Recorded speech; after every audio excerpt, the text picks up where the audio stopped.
like to show you a sacrifice into a mating net for white using the Scotch game.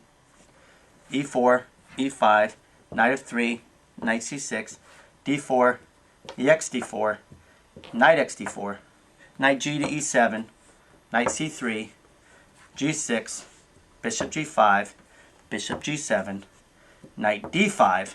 And now the bishop at g7 will take the knight at d4, winning the knight, because the queen cannot take the bishop because the knight will take the queen.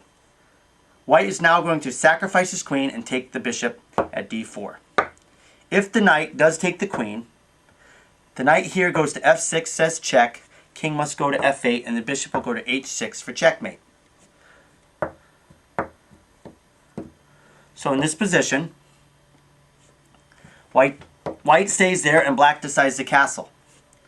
Knight now goes to f6 and says check, king h8, and now knight to g4 is a discovered check. If the king moves to g8, the knight now can go to h6 for checkmate. So the only other possible move to get out of this is for the knight now to take the queen at d4. The bishop now can come over here to f6 and say check.